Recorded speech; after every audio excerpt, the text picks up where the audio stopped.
ইল্লা বিল্লাহ। ঈমান, ঈমান অর্থ বিশ্বাস। আমরা কথায় কথায় বলি যে অমুকের ঈমান আছে, তমুকের ঈমান নাই। যে অমুকের আছে তমুকের নাই, আমার আছে কি নাই, এটা হচ্ছে মানে আসল কথা। এজন্য বিষয়গুলি জানতে হবে, বুঝতে হবে। আল্লাহ রাসূল হযরত মুহাম্মদ সাল্লাল্লাহু আলাইহি ওয়াসাল্লাম হাদিসে বলছেন, আল ঈমানু তাকরার বিল লিসান, তাসদীক বিল জিনান, আমল বিল আরকান। ঈমান হলো মুখে স্বীকার করা, অন্তরে বিশ্বাস করা, আর কাজে প্রকাশ করা। তার মানে কোনো একটার নাম ঈমান নয়। ঈমান সবটা মিলে ঈমান। মুখে স্বীকার করেন, কাজ করেন না, এ হাদিসের আলোকে সেটার নামও ঈমান হলো না। মুখে স্বীকার করেন, কাজ করেন, অন্তরে বিশ্বাস নাই, এটাও কিন্তু ঈমান হলো না। এ বিষয়ে অনেক উদাহরণ আছে। আল্লাহ রাসূল হযরত মুহাম্মদ সাল্লাল্লাহু আলাইহি ওয়াসাল্লাম তার আপন চাচা আবু তালিব, উনি কাজ করেছেন, বিশ্বাসও করেছেন, এটাই শেষ নবী, উনি বিশ্বাস করতেন। রাসূলুল্লাহ চাচা আবু তালিব কাজও করেছেন, রাসূলুল্লাহকে পাহারা দিতেন সব সময়। এটা রাসূলুল্লাহকে পাহারাদারি বড় কাজ না? শত্রু থেকে বলেন, আপদ বিপদ থেকে বলেন, সমস্যা থেকে বলেন, সকল ক্ষেত্রে আবু তালিব রাসূলুল্লাহর পাশাপাশি থাকতেন। তাকে কাজ করলেন, সাহায্য করলেন, বিশ্বাসও করতেন যে এই ভাইস্তে শেষ নবী। কিন্তু শেষ দিন পর্যন্ত তিনি মুখ দিয়ে কিন্তু এটা বললেন না। দেশবাসীর চাপ, অন্য নেতাদের চাপে এটা তিনি বললেন না। এজন্য তিনি কাফের অবস্থাতেই দুনিয়া থেকে বিদায় নিয়েছেন। আবার আবু জেহেল, মক্কার প্রধান সর্দার, আমরা হাদিসে পাই তিনি মুখে স্বীকার করেছেন, অন্তরে বিশ্বাস করেছেন, উনি আবার কাজ করেন না। আবু তালিব কাজ করেছে, আবু জেহেল কাজ করেনি, বাকি দুটো করেছে। মুখে স্বীকার কেমন করেছে? তার নিজের সহচর আর এক মুশরিক আখনাস ইবনে শরীক আবু জেহেলকে বলছেন, হে আবু জেহেল, আবুল হাকাম। তারা তাকে বলতো আবুল হাকাম, মানে জ্ঞানীর পিতা। আবু জেহেল হলো মক্কার সর্দার। হে সর্দার আবুল হাকাম, তোমরা তো আগে বলতে শেষ জমানায় একজন নবী আসবে, কাজে কামে আচার আচরণ হযরত মুহাম্মদকে যা দেখছি, এটা কি সেই নবী না? আবু জেহেল ডানে বামে তাকে বলছে, হ্যাঁ এটাই সেই নবী। তো স্বীকার করা হলো না। এটাই যদি সেই নবী হয়, তাকে আমরা মানছি না কেন? এই পাগল, ওকে মানলে আমাদের নেতৃত্ব থাকবে, সব দায়িত্ব তো তাকেই দিয়ে দিতে হবে। কি হলো? মুখে স্বীকার করেছে, বিশ্বাসও করেছে, কিন্তু কোনো সময়তে সে কাজে আর হাজির হয়নি। তাহলে বোঝা গেল যে তিনটেই লাগবে,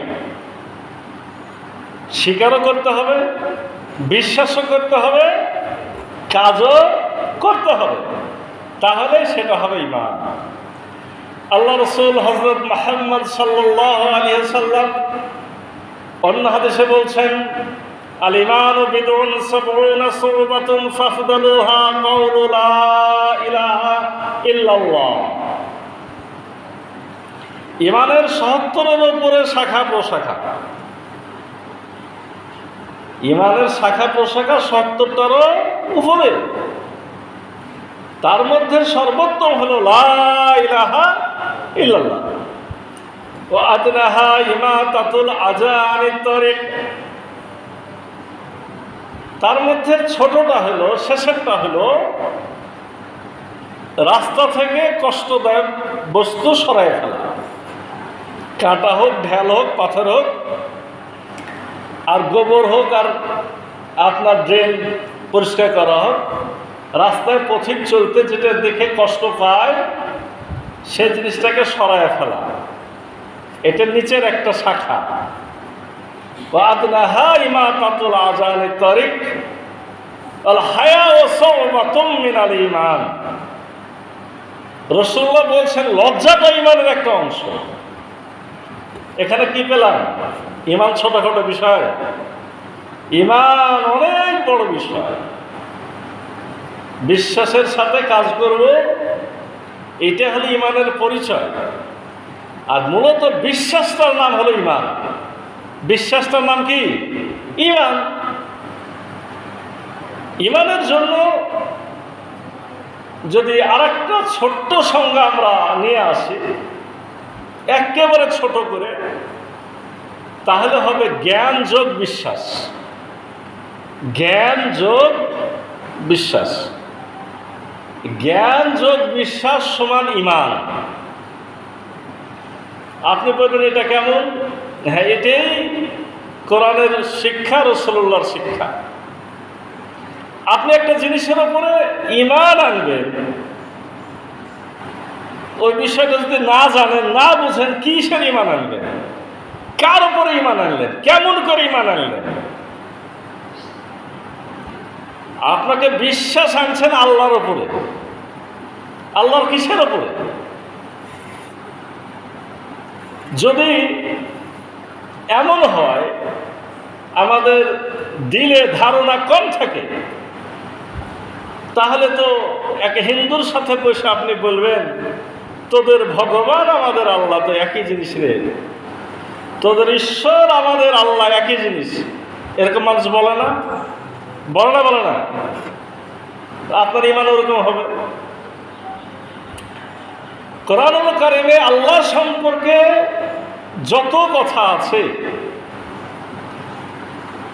হাদিস নয় পরেই বললাম, শুধু কোরআনুল কারীমে যত কথা আছে আল্লাহর ব্যাপারে, আল্লাহ কি করেন, আল্লাহ তন্দ্রা আসে কি আসে না, আল্লাহ কোথায় আছেন, আল্লাহ কি করেছেন, আল্লাহ কি করবেন, যা কথা আছে যত জানবেন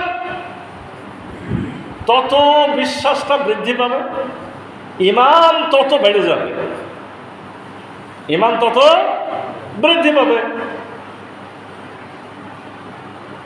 আল্লাহ সম্পর্কে কিচ্ছু জান না, খালি জানে যে আল্লাহ, ওরটুকু ঈমান খুব কম হয়ে গেল।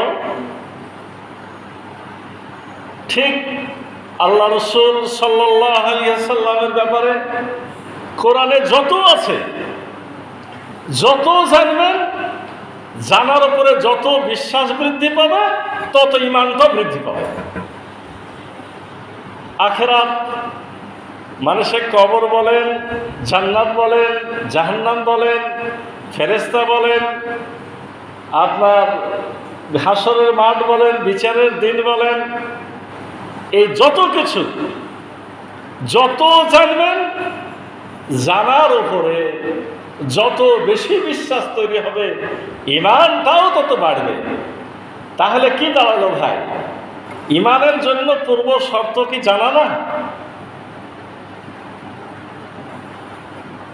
যারা জান্নাতে যাবে অল্প মনে করে ঈমান নিয়ে কোন রকম জান্নাতে গেল, জান্নাতে মর্যাদা যে বৃদ্ধি পাবে এটা কোরআনের জ্ঞানের উপরে। তাকে হুকুম করা হবে জান্নাত থেকে কোরআন পড়ো, কোরআন পড়ো, কোরআন যত পড়বে তত আস্তে আস্তে উপরে সিঁড়ি উঠে যাবে। তাহলে কি হলো? আপনি মর্যাদা যদি বাড়াতে চান, ঈমান বৃদ্ধি করতে চান, কোরআনকে আপনাকে আয়ত্তে নিয়ে আসতে হবে। সূরা আনফালে রব্বুল আলামিন বলছেন, ইন্নামাল মুমিনুনা আল্লাযীনা ইযা যুকিরাল্লাহু ওয়াজিলাত কুলুবুহুম ওয়া ইযা তুলিয়াত আলাইহিম আয়াতুহু যাদাতুহুম ঈমানান ওয়া আলা রাব্বিহিম ইয়াতাওয়াক্কালুন। ঈমানদার তো তারা, ইন্নামাল মুমিনুনা আল্লাযীনা, ঈমানদার তো তারা, কারা? যারা ইযা যুকিরাল্লাহ, যখন আল্লাহর স্মরণ করে, অজিলাত কুলুবুহুম, তাদের অন্তরটা কেঁপে কেঁপে উঠে। তাহলে ঈমানের শুরু কি হলো? আল্লাহর স্মরণের ভিতরে কাঁপুনি আসে, আল্লাহ আল্লাহর কথা ভিতরে কাঁপুনি আসে। ওয়াইজা তুলিয়াত আলাইহিম আয়াতুহু যাদাতুহুম ঈমানা, আর যখন কোরআনের আয়াত তেলাওয়াত করবে তখন তাদের ঈমানটা বাড়তে থাকবে। তার মানে কি? যত আয়াত পড়বো তত জানবো, আর যত জানবো তারপর বিশ্বাস বাড়লো, আর যত বিশ্বাস বাড়লো তত ঈমানটা বেড়ে গেল। এখানে একটা কথা বোঝা গেল যে আমি যদি কোরআন বুঝি তাহলেই ভাই ঈমানটা বাড়বে। এমনি পড়লে কি ঈমান বাড়বে? কেন বাড়বে না? শুধু পড়াতে কিন্তু জ্ঞান বৃদ্ধি হবে না, শুধু আরবি পড়াতে জ্ঞান বৃদ্ধি হবে না। যদি আমার ঈমানটা বাড়াইতে হয়, বুঝে বুঝে পড়তে হবে। যত বুঝে বুঝে পড়ব তত আমার ঈমানটা বৃদ্ধি পাবে। ইন্নামাল মুমিনুনা আল্লাযীনা আমানু বিল্লাহি ওয়া রাসূলিহি সুম্মা লাম ইয়ারতাবু। ঈমানদার তো তারাই যারা আল্লাহ এবং তার রাসূলের উপরে বিশ্বাস আনার পরে তারা কখনো সন্দেহের মধ্যে পড়ে না। সন্দেহের মধ্যে মানুষ কখন পড়ে? যখন আল্লাহ তার রাসূল সম্পর্কে ধারণার অভাব থাকবে, তখন শয়তান কুপ্ররোচনা দিলে তখন আপনার সন্দেহ আসে। সত্যিকার অর্থে যদি আপনি আল্লাহ সম্পর্কে জানেন, রাসূল সম্পর্কে জানেন, আল্লাহর ইজ্জত মর্যাদা সম্পর্কে জ্ঞান থাকে, রাসূলুল্লাহর কাজ সম্পর্কে ধারণা থাকে, রিসালাতের উপরে ঈমান থাকে, আখিরাতের উপরে ঈমান থাকে, তাহলে কখনো সন্দেহ সংশয় আসবে না। বরঞ্চ যাদের সন্দেহ সংশয় আসে না তাদের শুভ সংবাদ বলা হয়েছে সূরা হামদ সাজদায়, ইন্নাল্লাযীনা ক্বালু রাব্বুনাল্লাহু সুম্মা ইসতাকামু তাতানাজ্জালু আলাইহিমুল মালায়েকাতু আল্লা তাখাফু ওয়া লা তাহজানু ওয়া আবশিরু বিল জান্নাতিল্লাতী কুনতুম তুআদুন। নিশ্চয়ই যারা বলে আল্লাহ আমাদের রব, আর আল্লাহর উপর ঈমান আনে, ঘোষণা ইন্নাল্লাযীনা ক্বালু, এখানে বলা, এখানে ঈমানের একটা বিষয় কি বলেছিলাম? বলা, মুখে স্বীকার করে, স্বীকার করে আল্লাহ আমাদের রব, সুম্মা ইসতাকামু, তার উপরে দৃঢ় থাকে, মানে সন্দেহ না পড়লে সে দৃঢ় থাকে। তাতানাজ্জালু আলাইহিমুল মালায়েকা, তাদের উপরে ফেরেশতারা নাজিল হয়। কেউ যদি আল্লাহর উপর ঈমান এনে দৃঢ় ইস্তেকামত থাকে, তাদের সেবা করার জন্য ফেরেশতারা আসে, তাদের সাহায্য করার জন্য ফেরেশতারা আসে। তাতানাজ্জালু আলাইহিমুল মালায়েকাতু আল্লা তাখাফু, তারা এসে বলে তোমরা ভয় করো না। তার মানে বোঝা গেল ঈমানের উপরে যখন দৃঢ় থাকতে চাবো, আল্লাহর উপরে দৃঢ় থাকবো, মাঝে মধ্যে বিপদ আপদ আসে। ফেরেশতাদের কাম হলো যে আল্লাহর উপরে তুমি ঈমান এনেছো, এই আল্লাহর উপরে ঈমান আনার পর তোমার ভয় করার কোনো কারণ নাই। আলা তাহজানু তোমাদের কোনো চিন্তাও নাই। ওয়াবশিরু বিল জান্নাতিল্লাতী কুনতুম তুআদুন, শুভ সংবাদ গ্রহণ করো সেই জান্নাতের যার প্রতিশ্রুতি স্বয়ং রব্বুল আলামিন দিয়েছেন। সুবহানাল্লাহ। কি ফেরেশতাদের কাজ কি? আপনাকে সে বলছে ভয় নাই, চিন্তা নাই, ওই আল্লাহর উপর ঈমান যখন এনেছই তুমি, তখন শুভ সংবাদ গ্রহণ করো সেই জান্নাতের যার প্রতিশ্রুতি স্বয়ং রব্বুল আলামিন দিয়েছেন। তার মানে কি? আল্লাহর ওয়াদা কখনো নষ্ট হয় না। নাহনু আউলিয়াউকুম ফিল হায়াতিদ দুনিয়া ওয়া ফিল আখিরাহ, আমরা দুনিয়াতেও তোমাদের বন্ধু, আখিরাতেও তোমাদের বন্ধু। মানে আপনি ভাববেন যে আমি একাই, কোনো চিন্তা নাই। দুনিয়াতে জান্নাতি যারা আল্লাহকে রব হিসেবে স্বীকার করল, অর্থাৎ পাক্কা ঈমানদার, ইস্তেকামাত হয়ে গেল, তখন তাদেরকে উৎসাহ দেওয়ার জন্য, সান্ত্বনা দেওয়ার জন্য স্বয়ং ফেরেশতারা এসে বলছে তোমাদের কোনো ভয়ও নাই, তোমাদের কোনো চিন্তাও নাই, আর তোমরা শুভ সংবাদ গ্রহণ করো ওই জান্নাতের যার ওয়াদা আল্লাহ করেছেন। আর একটা জিনিস জেনে রাখো, দুনিয়াতে আমরা তোমাদের বন্ধু, আখিরাতে আমরা তোমাদের বন্ধু।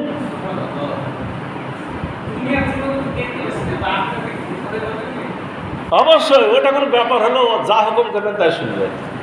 নাহনু আউলিয়াউকুম ফিল হায়াতিদ দুনিয়া ওয়া ফিল আখিরাহ, আর কি মিলবে? ওয়ালাকুম ফিহা মা তাস্তাহি আনফুসুকুম ওয়ালাকুম ফিহা মা তাদাউন, তোমরা জান্নাতে যা চাবা তাই পাবা, আর যেটা মনে আকাঙ্ক্ষা হবে সেটাও পাবা।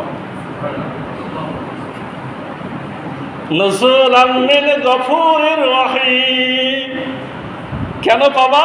তোমরা হবা আল্লাহর মেহমান। সুবহানাল্লাহ, আল্লাহর মেহমান, আল্লাহর মেহমান। এটা কিন্তু কঠিন কথা, আল্লাহর মেহমান। কে কাকে দাওয়াত দিল না ঈদের বাজারে, এটা নিয়ে মন খারাপ কারাকারি হয়। আল্লাহর মেহমান হচ্ছে, চিন্তা রাখেন, ঝামেলা শেষ। আমি কোন যাত্রায় গেলাম? আমি বলছিলাম ঈমানের আলোচনা। তাহলে ঈমানের অবস্থাটা কোথায় গিয়ে দাঁড়ালো খেয়াল করেন। আমি বলছিলাম যে ঈমান হলো জ্ঞানযোগ বিশ্বাস, আর এই জ্ঞানের মূল আধার হলো কোরআনুল কারীম। যার জ্ঞান যত বেশি তার ঈমান তত বেশি। যে যত কোরআন আয়াত তেলাওয়াত করবে, বুঝে বুঝে তেলাওয়াত করবে, তার ঈমান তত বেশি বৃদ্ধি পাবে, এবং জান্নাতে যাওয়ার পর কোরআনের আয়াত অনুযায়ী তার মর্যাদা বৃদ্ধি পাবে। এবং সেই জান্নাতে কি আছে?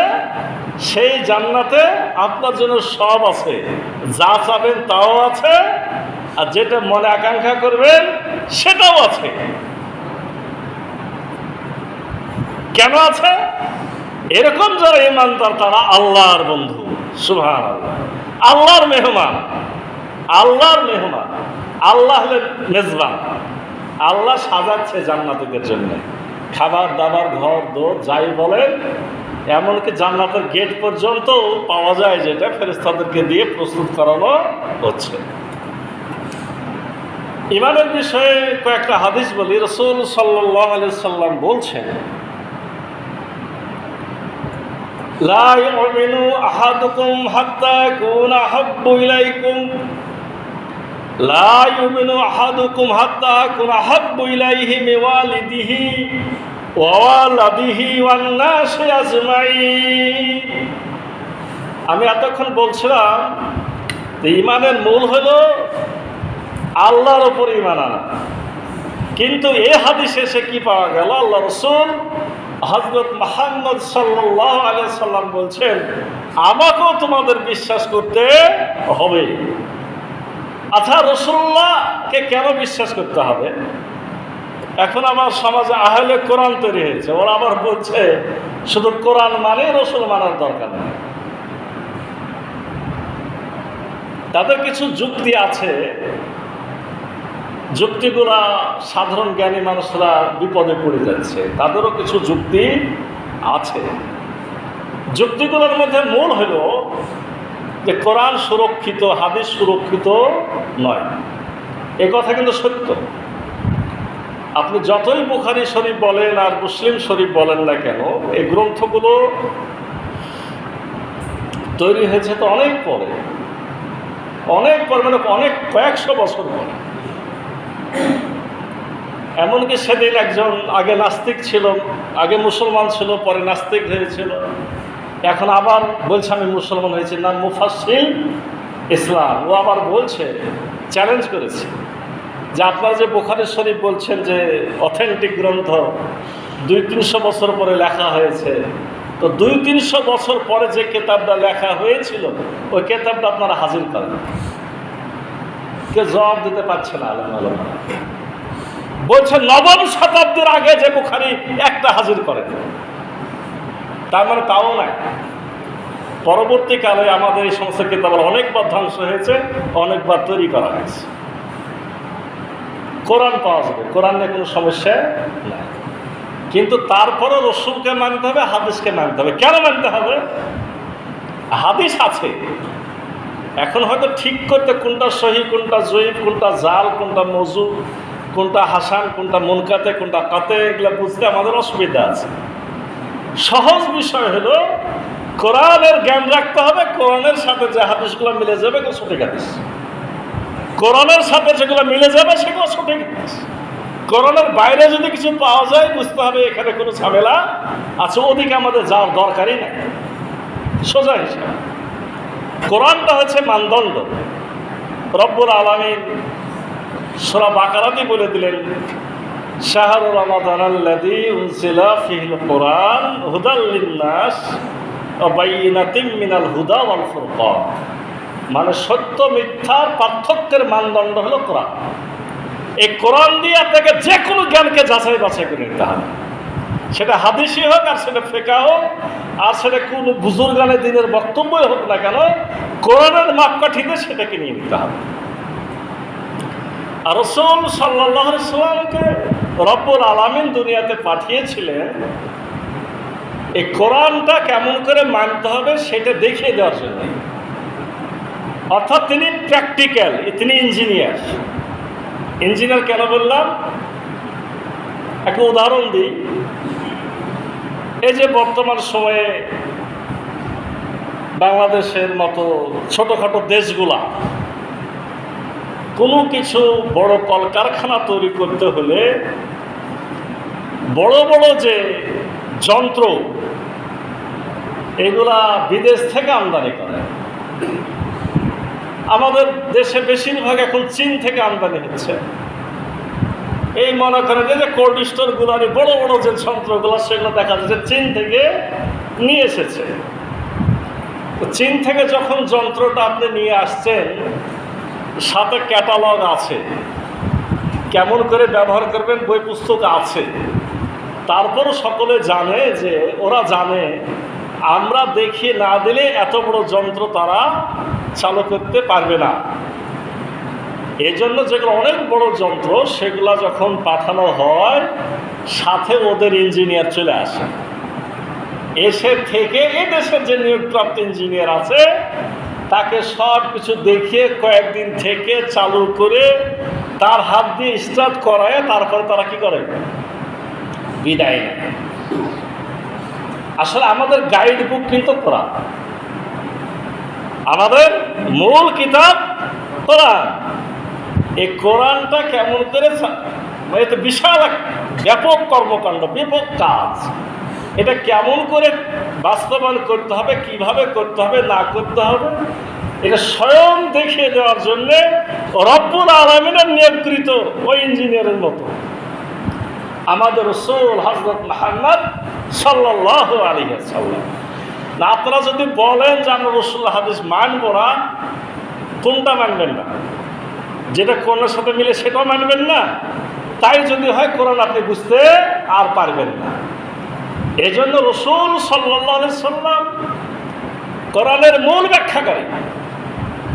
রাসূল সাল্লাল্লাহু আলাইহি ওয়াসাল্লাম কোরআনের মূল মানে প্র্যাকটিক্যাল, তিনি প্র্যাকটিক্যাল করে দেখিয়ে দেওয়ার জন্য আল্লাহর পক্ষ থেকে পাঠানো আল্লাহর প্রতিনিধি। এজন্য অস্বীকার আপনি যতই যুক্তি দেন, অস্বীকার যদি করেন, একসাথে কোরআনও আপনি আর বুঝতে পারবেন না। এই জন্য আহলে কোরআন বলে লাভ নাই। আসলে আহলে কোরআন তৈরি হয়েছে আমাদেরও কিছু দোষ, যে আমরা আহলে হাদিস নাম নিয়েছি না, ওরা সুযোগ নিয়েছে, তাহলে আমরা আহলে কোরআন। ব্যাপার হলে তো আমরা মুসলমান বলতে হতো গোড়া থেকে।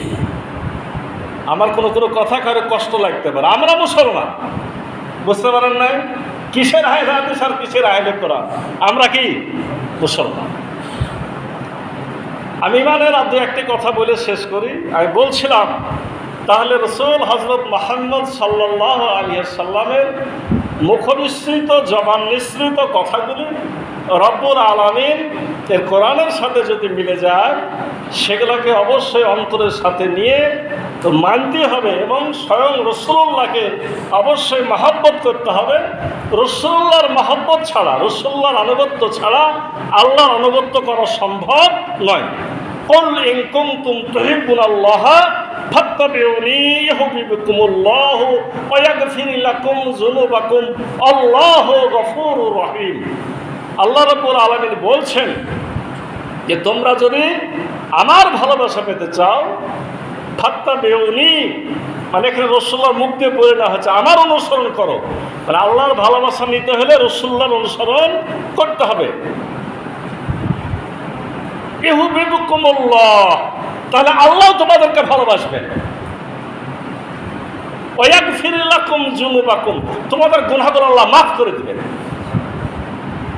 এর স্পষ্ট কথা। আপনি কিভাবে রাসূলুল্লাহকে বাদ দিবেন? সুযোগ আছে? কোনো সুযোগ নাই। আর আমি যে হাদিসটি পড়েছি ইমানের ব্যাপারে, সেখানে আল্লাহ রাসূল বলছেন, আল্লাহ রাসূল হযরত মুহাম্মদ সাল্লাল্লাহু আলাইহি সাল্লাম বলছেন, তোমাদের মধ্যে কেউ ততক্ষণ ইমানদার হতে পারবে না যতক্ষণ না কেউ তার পিতা, মাতা, সন্তান, সন্ততি, এমনকি দুনিয়ার সকল মানুষের চাইতে আমাকে বেশি ভালো না বাসবে। তো এটা তো আর একটা মাপকাঠি পেয়ে গেলেন। কোরআন যেমন একটা মাপকাঠি ইমানে, আবার রাসূলুল্লাহর মহব্বত, রাসূলুল্লাহর ভালোবাসা, রাসূল সাল্লাল্লাহু আলাইহি সাল্লাম এর মর্যাদা সম্মান দেওয়াটা, এটা আপনার আমার ইমানের মাপকাঠি।